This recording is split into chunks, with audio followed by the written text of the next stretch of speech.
Hello everyone, I am CA Meenakshi Ranjan and I welcome you all on my YouTube channel Tax वाले। आज का हमारा topic है section 169 of companies act 2013।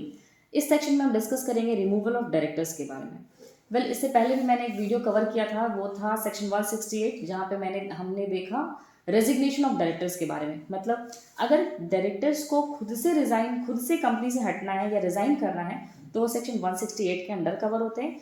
और अगर company या शेयर होल्डर चाहती है किसी डायरेक्टर को रिमूव करना तो उसके लिए सारा procedure section 169 that is 169 removal of director के अंदर है।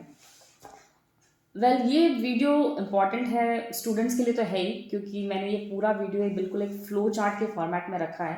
आपको जो एक होता है ना कि कौन सा स्टेप पहले होना चाहिए, कौन सा स्टेप बाद में होना चाहिए। प्रोफेशनल्स को भी जनरली ये प्रॉब्लम होता है कि जब हम सेक्शन पढ़ते हैं तो हमें बिल्कुल समझ में नहीं आता कि कैसे शुरू करें।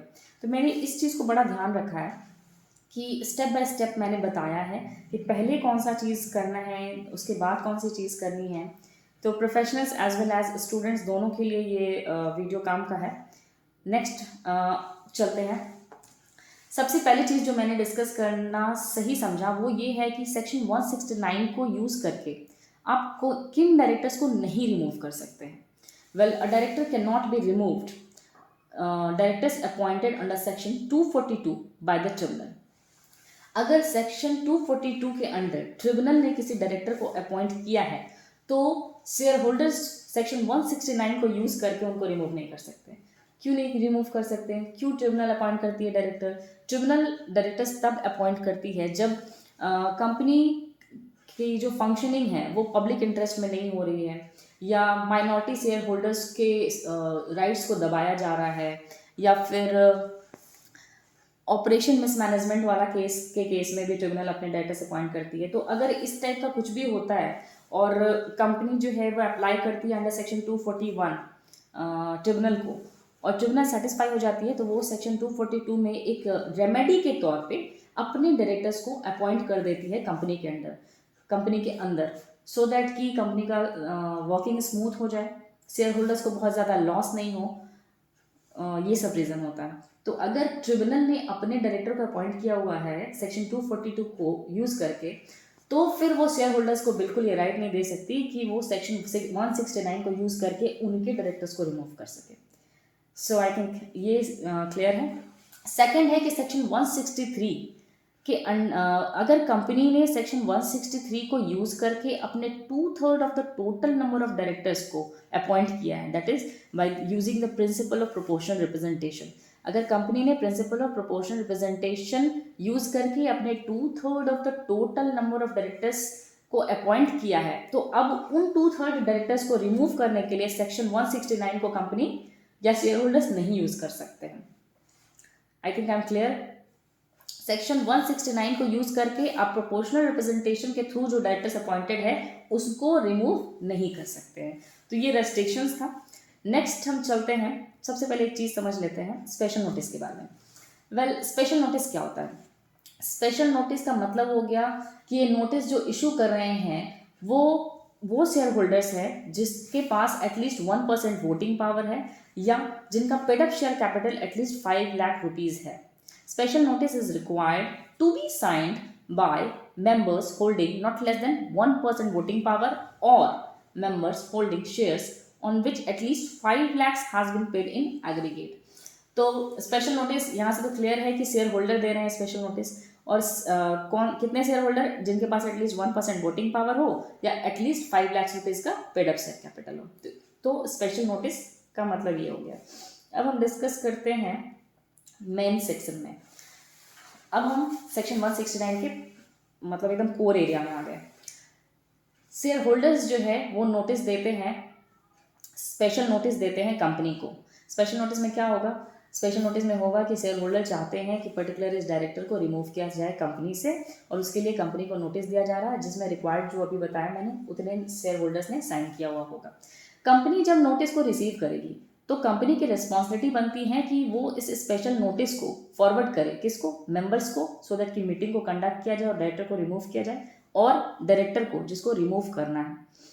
इसके लिए टाइम पीरियड दिया गया है लॉ में कि आप जिस दिन मीटिंग का डेट रख रहे हैं, कंपनी जिस दिन मीटिंग की डेट रख रही है उससे एटलीस्ट 14 दिन पहले देगी या मैक्सिमम 3 महीना पहले दे सकती है, उससे ज़्यादा पहले नहीं देना। ठीक है, तो ये था स्पेशल नोटिस का टाइम। और अब जब दोनों जन को नोटिस मिल गया है तो अब क्या होगा वो फर्दर डिस्कस करते हैं वन बाय वन। सबसे पहले डायरेक्टर टू बी रिमूव्ड को नोटिस मिल गया कि आपको रिमूव करने के लिए शेयर होल्डर्स ने कंपनी को नोटिस दिया है। तो अब डायरेक्टर को क्या चाहिए, तो हमने हिंदी फिल्म्स में देखी है कि जब भी किसी को लास्ट में मारना होता है ना तो उसकी अंतिम इच्छा पूछी जाती है, मतलब अपॉर्चुनिटी ऑफ बीइंग हर्ट दिया जाता है कि भाई अगर आपको कुछ बोलना है तो बोलिए, आपको निकाला जा रहा है। That is under rule of natural justice. Director को मिलेगा क्या, अपॉर्चुनिटी ऑफ बीइंग हर्ट। तो डायरेक्टर को मिला अपॉर्चुनिटी ऑफ बीइंग हर्ट, लेकिन कंपनीज एक्ट में या बोलिए सेक्शन 169 में ये बहुत क्लियर कर दिया गया है कि इस राइट को डायरेक्टर को इसी तरह से यूज करना पड़ेगा। मतलब director, if the director concern makes a written representation in writing to the company and request its notification to the members of the company. मतलब डायरेक्टर को एक राइटिंग में रिप्रेजेंटेशन बनाना होगा और कंपनी को रिक्वेस्ट करना पड़ेगा कि आप सारे मेंबर्स को ये प्रोवाइड करवाइए। तो जब डायरेक्टर अगर रिटर्न प्रेजेंटेशन देते हैं और कंपनी को रिक्वेस्ट करते हैं तो कंपनी की क्या रिस्पॉन्सिबिलिटी बनती है, तो वन बाय वन यहाँ पे देखते हैं। अगर स्पेशल नोटिस जो यहाँ था, ये वाला स्पेशल नोटिस यहाँ जो मिला, स्पेशल नोटिस डायरेक्टर को मेंबर्स को जो देना था, वो वाला नोटिस अगर अभी तक भेजा नहीं गया है, येट नॉट सेंड, तो स्पेशल नोटिस के साथ साथ यहाँ पे जो ये रिप्रेजेंटेशन इन राइटिंग दी है ना, remove director to be remove, उसको दोनों को साथ में भेजा जाएगा। अगर स्पेशल नोटिस ऑलरेडी भेजा जा चुका है तो एक सेपरेट कॉपी अलग से भेज दिया जाएगा। लेकिन अगर इनसफिशिएंट टाइम है या फिर कंपनी की गलती है, कंपनी इज डिफॉल्ट। अब इनसफिशिएंट टाइम क्या है कि रिटन रिप्रेजेंटेशन जो डायरेक्टर ने दिया वो बहुत लास्ट में दिया, ठीक है, या फिर कंपनी की गलती क्या है कि मिला तो था डायरेक्टर से लेकिन कंपनी ने इसको डिस्ट्रीब्यूट नहीं किया, या कोई भी रीज़न हो सकता है। अगर ऐसा कोई रीज़न है तो डायरेक्टर में required to be heard orally. मतलब डायरेक्टर ये बोल सकता है कि आपको मुझे मीटिंग में ओरली सुनना होगा and that representation shall be red out at the meeting, और जो उन्होंने रिप्रेजेंटेशन बनाया है उसको लाउडली मीटिंग में रीड आउट करना पड़ेगा। ठीक है, और फोर्थ हम आते हैं, need not be sent out और रेड आउट। मतलब ये जो रिप्रेजेंटेशन है उसको ना पढ़ने की ज़रूरत है ना भेजने की ज़रूरत है। कब, जब कंपनी या कोई भी अग्रीड पर्सन अप्लाई करता है ट्रिब्यूनल को और ट्रिब्यूनल सेटिस्फाई हो जाता है कि ये जो रिप्रेजेंटेशन है वो नीडलेस पब्लिसिटी के लिए या डिफेमेटरी मैटर के लिए डायरेक्टर ने बनाया है, अगर वो सेटिस्फाई हो जाएगा तो इसको ना तो किसी भी शेयर होल्डर को भेजने की ज़रूरत है, ना ही मीटिंग में रीड आउट करने की ज़रूरत है। तो this was all about the opportunity of being heard जो डायरेक्टर को मिलेगी। अब हम फिर वापस आते हैं यहाँ पे, ये डायरेक्टर का पार्ट था। अब मेंबर्स की होगी मीटिंग। मीटिंग में क्या होगा, मीटिंग में यहाँ पे दो चीज़ हो सकता है, स्पेशल रेजोल्यूशन पास करना होगा या ऑर्डिनरी। स्पेशल रेजोल्यूशन कब पास करना पड़ेगा, सिर्फ एक केस बताया गया है कि अगर आप एक ऐसे इंडिपेंडेंट डायरेक्टर को रिमूव करना चाहते हैं जो अपने सेकेंड टर्म के लिए रीअपॉइंटेड है। मतलब जनरली नहीं, I mean as per law independent directors के 2 टर्म होते हैं 5 ईयर्स के। तो जो डायरेक्टर जिनको रिमूव किया जा रहा है वो इंडिपेंडेंट डायरेक्टर है और वो अपने पहला 5 ईयर्स का टर्म पूरा कर चुके हैं और सेकेंड 5 ईयर्स के टर्म के लिए वो रीअपॉइंट भी हुए थे। अब बीच में आप उनको रिमूव करना चाहते हैं, इसका मतलब बंदे ने अच्छा काम किया था तभी रीअपॉइंट हुआ होगा, तो इसका मतलब अच्छा इंसान होगा, अच्छा काम कर रहा है, बट स्टिल उसको रिमूव किया जा रहा है, तो इसीलिए यहाँ पे स्पेशल रेजोल्यूशन रखा गया। और बाकी अदर केस में अगर किसी को रिमूव किया जा रहा है किसी डायरेक्टर को, तो ऑर्डिनरी रेजोल्यूशन से काम चल जाएगा। नेक्स्ट हम डिस्कस करते हैं फाइलिंग ऑफ वैकेंसी।